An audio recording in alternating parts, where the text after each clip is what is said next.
እኔ ማንን አወራለሁ? ጀርባ ያለውስ ማን? በዚህ ዕድሜ ስንት ለውጥ አየሁ፣ ግን ውሸት ነው።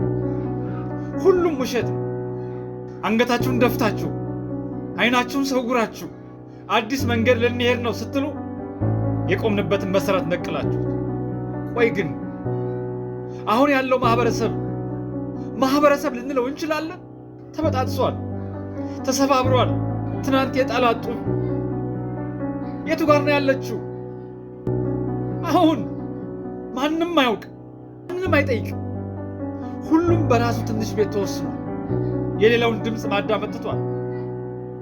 የራሳችን ትክክለኛነት ብቻ መጋት ከጀመርን ስንት ዓመት ሆነ? ትናንት ሰው ለሰው ክብር ነበር። አሁን ላይ ግን ልጅ አባቱን አያከብርም።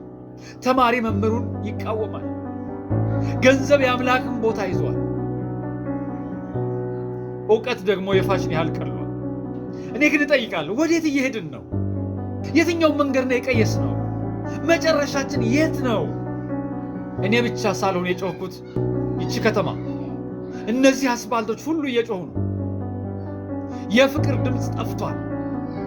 የይቅርታ ቃል ከንፈር ላይ ደርሶ ይመለሳል። ጎረቤት ሲሞት የምትሰማው ከፌስቡክ ላይ ነው። ለቅሶ ቤት የንግድ ቦታ ሆኗል። ውዴታ በላይክ፣ ሐዘን ደግሞ በሼር ተተክቷል። ይሄ ነው እንዴ ዘመናዊነት? ማንም ከማንም ጋር ትክክለኛ ግንኙነት የለውም።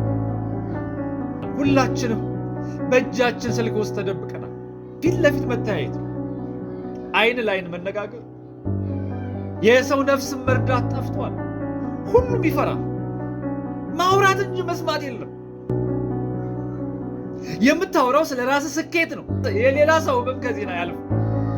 ማህበራዊ ህግጋትን ረግጠን እኔ የምለውን ቃል አምላክ ያደረግነው ስላልተከባበርን አይደለም። ህይወት የትም አልሄደችም። ሰው ግን መንገዱን ስቷል። የምንሄድበት አንድና አንድ መንገድ ብቻ ነው። እሱም የመከባበር መንገድ ነው።